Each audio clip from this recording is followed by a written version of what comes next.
There are so many actions you can take as a digital marketer that it's actually a big problem. What to do next? What to do first? Where to start? After teaching digital for many, many years, I've gotten this question dozens or maybe hundreds of times. What should I do first? So we have finally put together a prioritized framework starting at the most important, highest priority actions. And I'm going to go through that with you now. I'm finally answering the question, where to begin in digital marketing. This is Andy from Orbit Media. Let's jump in. So the big picture is that our job is to bring a visitor from a traffic source through a digital experience to the thank you page. That's almost always the definition of success when the visitor makes it to a thank you page. Now, if you're a if you're a SEO, then we're talking about bringing people from Google to a thank you page. But what's in that arrow? In that arrow, it's actually more like a chain, and there are different links in the chain. And if there's a weakness in the chain, for example, the contact page isn't working well, then nothing else in the previous links makes any difference at all. This is how we're going to prioritize. We're going to start with the bottom of the funnel. We're going to start with the last links in the chain. Because if there's a problem there, nothing else makes any difference. It doesn't matter how good we are at search or social or email or paid. It makes no difference if there's a problem in the bottom of their experience, in the last stages in the bottom of the funnel. So my prioritized framework looks kind of like this. First, we're going to make sure that the contact page is effective. Then we're going to work on the calls to action that bring people to the contact page. Step 3, we're going to do the service pages. Then I'm going to focus on the home page. Let's take a minute to think about our about page. Okay, step 1 in our prioritized framework is to work on the contact page, the money page, the conversion page. Because if that's not working well, if that's ineffective, if the conversion rate from that page is low, then nothing else really matters. Here's an example of a contact page, or rather a conversion-focused page. This is a form. Sometimes it's like a request demo form or a contact form or whatever the form is. So let's take a close look at it. It's got a piece of text at the top, and it's not bad. Tens of thousands of people use our products every day. If you're thinking of moving from the cloud or want more information, we're here to help. Right? It actually gives you a reason, tells you what we're up to here. But let's try an alternate version of that. Get a quick demo. Oh, sounds easy. Then what does it say? You're about to learn how lots of people, social proof, evidence, 20,000 CPG professionals manage, more evidence, 10 billion in trade spend. This has got to be legit. Just share a little bit about yourself, reducing that psychological threshold, right? Making it easy, removing friction.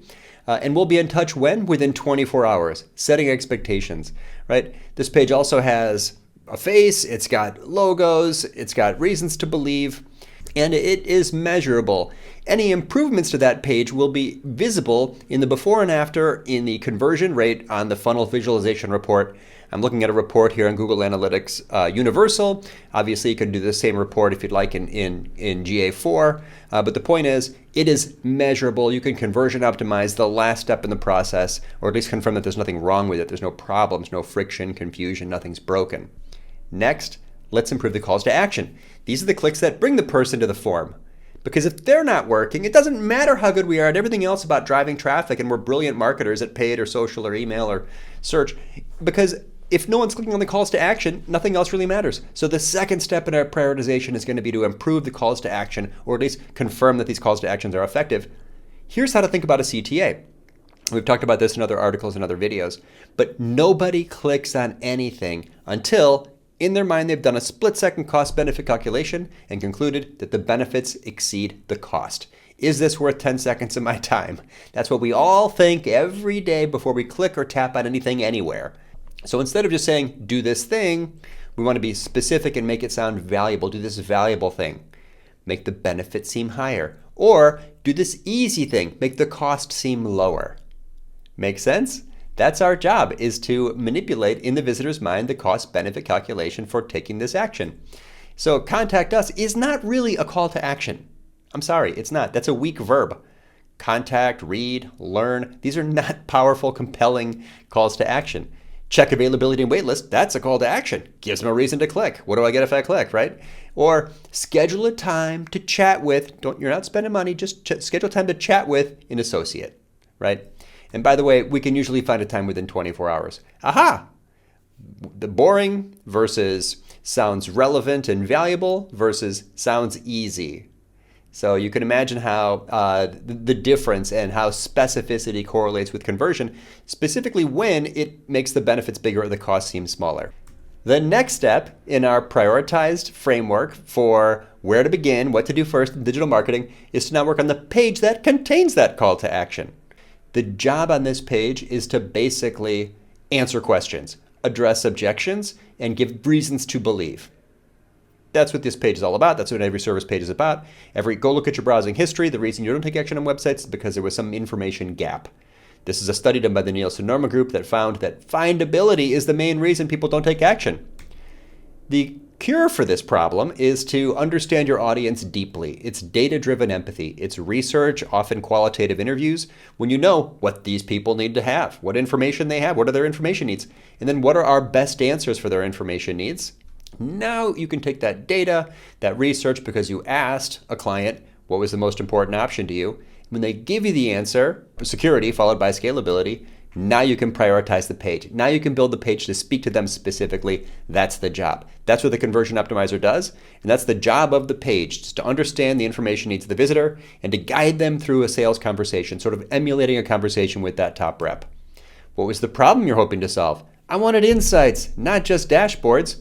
You already have dashboards, but you're still not getting insights. What can you do now that you couldn't do before? Oh, I don't have to run that same damn report every time. Stop running the same report again and again. See, the page is like reading their mind. And ask the rep, right? Ask your sales reps, what questions do you get asked all the time? Oh, people are always asking me, can I cancel? Yes, we can cancel. But wait, did we put that into our marketing funnel? Did we put that on the sales page? Did we address that possible objection? If not, you can make a better page. You can improve your conversion rate just by adding that answer to that page. So that's the framework for that. There's an entire video and article and more content that we've created on this topic of how to maximize conversion rates. You can find it in our YouTube channel or in the description or article below. So instead of building a site that is just a pile of unsupported marketing claims, many sites are just piles of unsupported marketing claims, we want to build a page that's filled with evidence, that gives reasons to believe. Maybe half the pixels on this page are actually proof points, logos, awards, videos of testimonials, right? Social proof, data, years in business, trust, reviews, all those things. That's without that, any company that started yesterday could probably make the same claims you're making. Just scan through any page and ask yourself how many unsupported claims you're making, or are there anything you've added to this page that other people couldn't say? Now, step 4 in our process, let's take a close look at the homepage itself. Homepages have a job to do, which is partly just to tell the visitor they're in the right place. We call this the backyard barbecue test. The backyard barbecue test is if I met you, I borrowed from a friend, Ryan, this is for you. If you asked a person at a barbecue, what do you do? And they responded by reading to you the headline on their homepage, and it sounded like this: we prove the impossible wrong. What? I wouldn't know what you're talking about. We have the agility to plan for all futures. Huh? I still can't tell what you do. So if you're wondering if your homepage headline fails the backyard barbecue test, you can just put it into Usability Hub, take a screenshot of your homepage, upload that, choose a panel of 20 or 50 people, and ask the one single question: what does this company do? They're going to see it for 5 seconds. It's going to disappear. They're going to try to answer the question, and you'll know if it's very confusing because you say we put our people first, or if it's very explicit, clear, specific, and informative, if it's descriptive, and the visitor and the mini poll of the 5-second test shows you that people can tell what you do. Step 5 in our process is the About page itself. Without doing a deep dive here, let me just say that the About page is almost always one of the most important pages on websites. It's rare to see an analytics account where the About page isn't one of the top 5 pages. But this is the page where you're supposed to put your faces and stories in history. This is the page that's supposed to sort of fail the French test. The French test is, does your website talk about yourself too much? We do this, we love us, our tricks, this, we're number one, and you have we all over your site, and now you're failing the French test. But the About page is supposed to fail the French test. This is where you get into the things. These are things that you should likely have on your About page. Why does this company exist? What is your origin? What's your story? Why did you get started? What do you believe? What is your mission? What are your values and vision for this business, for this industry, for the future? And then, who are you? I think that's one of the main reasons people click on About pages, is to find out, who are you? And a lot of about pages are really vague. It's just sort of the mini elevator pitch. They're thin content. There's no personality. Show your people, show your team, show your leadership. That's also differentiation. You are the only company with these people. Why wouldn't you do that? And put faces all over the site, but definitely on the about page. Okay, Andy, that was great. But what about marketing? This was all about the platform. What about marketing itself? When do we start actually publishing content or buying ads or networking or influencer marketing or email or social or all the blogging stuff, all the content strategy? I have prioritized the site itself, the platform, because I know that if we do that first, everything else that we do will be more effective. You know, you want to be a dual threat marketer that understands both traffic and conversions, because those are the two key factors in success. So focus first on conversion optimization. These are durable improvements. So I'm definitely going to be prioritizing these. And then I'm ready for growth. Then I'm ready to attract visitors. Then I'm going to try to, increase my traffic. Then I'm going to be focusing on the content marketing, all the organic channels, social, email, search, and influencer marketing.